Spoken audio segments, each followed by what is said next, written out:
Les stoïciens nous rappellent que le bonheur authentique dépend en grande partie de la manière dont nous réagissons aux événements de la vie. Ils préconisent la maîtrise de nos émotions, la résilience face à l'adversité et l'acceptation de ce qui est hors de notre contrôle. Un exemple éloquent est celui d'Épictète, un ancien esclave et philosophe stoïque. Malgré son passé difficile, Épictète a trouvé la sérénité en se concentrant sur ce qu'il pouvait contrôler, sa propre attitude et ses réactions aux circonstances. Il a enseigné que les émotions perturbatrices, comme la colère et la frustration, sont souvent le résultat de nos propres jugements et attentes irrationnelles.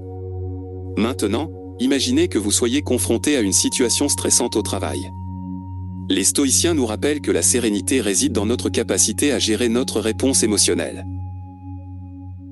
Plutôt que de laisser le stress nous submerger, nous pouvons prendre du recul, évaluer la situation objectivement et prendre des mesures appropriées. Un exemple contemporain est celui de la célèbre athlète Serena Williams. Malgré la pression intense des compétitions, elle est connue pour sa capacité à rester calme sous pression. Elle sait que la colère ou la frustration ne ferait qu'entraver sa performance. En canalisant ses émotions de manière constructive, elle peut atteindre l'excellence. Enfin, imaginez que vous soyez aux prises avec des soucis et des inquiétudes constants. Les stoïciens nous enseignent que la sérénité découle de notre capacité à accepter ce qui est hors de notre contrôle. Si vous avez fait tout ce qui est en votre pouvoir pour résoudre un problème, laissez aller le reste vous libère du fardeau du stress inutile. Un exemple actuel est celui de l'astronaute Chris Hadfield. Lorsqu'il a été confronté à une situation d'urgence dans l'espace, il a fait preuve d'un calme stoïque en suivant les procédures, même lorsque la station spatiale était en danger.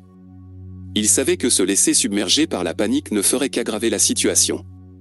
Les stoïciens nous rappellent que le bonheur réside souvent dans notre capacité à apprécier ce que nous avons, plutôt que de désirer constamment plus.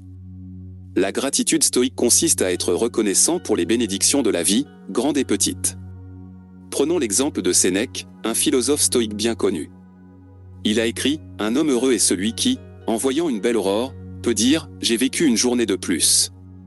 Sénèque nous rappelle que chaque jour est un cadeau, et que le simple fait d'être en vie devrait être source de gratitude.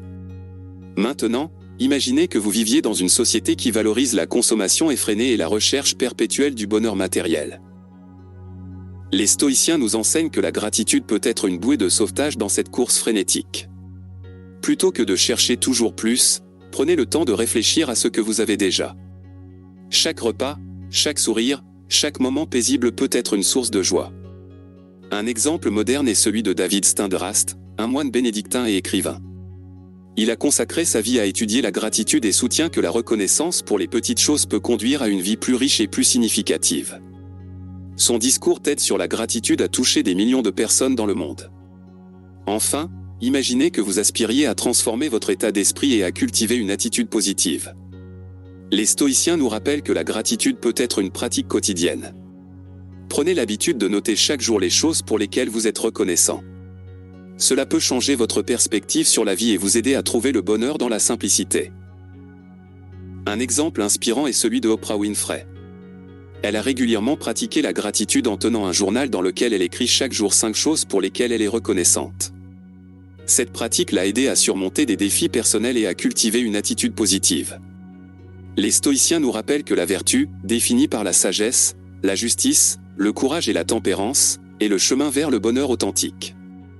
Pour eux, la véritable richesse réside dans la poursuite de ses qualités morales, plutôt que dans la possession de biens matériels. Un exemple poignant est celui d'Anne Frank, l'adolescente juive qui a écrit son journal pendant la Seconde Guerre mondiale. Malgré les circonstances tragiques de sa vie, Anne a maintenu sa dignité et sa compassion envers les autres. Son courage moral dans l'adversité est un exemple inspirant de la vertu stoïque. Maintenant, imaginez que vous soyez confronté à des choix moraux difficiles dans votre vie quotidienne. Les stoïciens nous rappellent que la vertu exige parfois de prendre des décisions inconfortables. Si une situation vous oblige à choisir entre l'intégrité et le conformisme, la vertu stoïque vous encourage à choisir l'intégrité, même si cela implique des sacrifices. Un exemple moderne est celui d'Edward Snowden, l'ancien agent de la CIA qui a révélé des informations classifiées sur la surveillance gouvernementale. Snowden a pris une décision morale difficile, exposant des violations des droits de l'homme au nom de la justice et de la vérité. Sa décision a eu un impact mondial sur la protection des libertés individuelles. Enfin, imaginez que vous aspiriez à vivre une vie de sens et de valeur.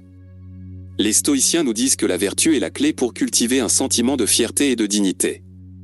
Chaque acte de bonté, de compassion et de courage nous rapproche du bonheur authentique.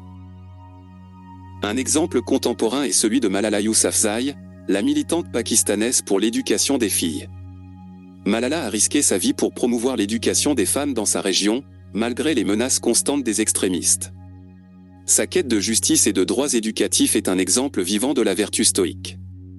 Les stoïciens nous rappellent que l'une des sources majeures de souffrance dans la vie est notre résistance à la réalité. Nous avons tendance à lutter contre ce que nous ne pouvons pas changer, ce qui entraîne frustration, colère et anxiété.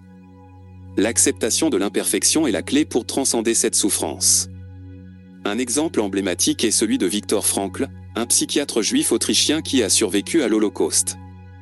Dans son livre Découvrir un sens à sa vie, Frankl raconte comment il a trouvé la sérénité même au milieu de l'horreur des camps de concentration. Il a réalisé que la seule chose qu'il pouvait contrôler était sa propre attitude et sa réponse aux circonstances.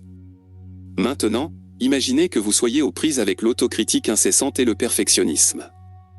Les stoïciens nous rappellent que l'acceptation de l'imperfection est une voie vers l'estime de soi et la tranquillité intérieure.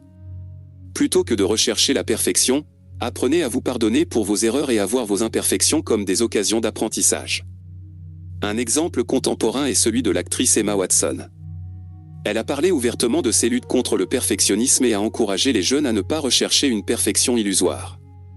Son discours sur l'estime de soi et l'acceptation de soi a eu un impact positif sur de nombreuses personnes. Enfin, imaginez que vous aspiriez à construire des relations plus saines et plus épanouissantes. Les stoïciens nous disent que l'acceptation de l'imperfection est également applicable aux autres. Lorsque nous acceptons que les gens ne sont pas parfaits et que nous non plus, cela ouvre la porte à la compassion et à la compréhension mutuelle. Un exemple inspirant est celui de Fred Rogers, l'animateur de l'émission pour enfants Mr. Rogers' Neighborhood. Il a enseigné aux enfants l'importance de l'acceptation et de l'amour inconditionnel, montrant que même les marionnettes et les peluches avaient des imperfections. Sa gentillesse et son acceptation ont touché des générations d'enfants. En conclusion, le stoïcisme et la philosophie du bonheur sont étroitement liés. En pratiquant la sérénité, la gratitude, la poursuite de la vertu et l'acceptation de l'imperfection, nous pouvons trouver un bonheur profond et durable. Le stoïcisme nous rappelle que le véritable bonheur réside en nous, dans notre manière de penser et de vivre. En adoptant ces principes dans notre vie quotidienne, nous pouvons naviguer avec succès à travers les vicissitudes de l'existence et trouver l'épanouissement intérieur. Merci de nous avoir accompagnés dans cette exploration, et n'oubliez pas de partager vos réflexions dans les commentaires ci-dessous. Ensemble, nous pouvons marcher sur le chemin du bonheur stoïque.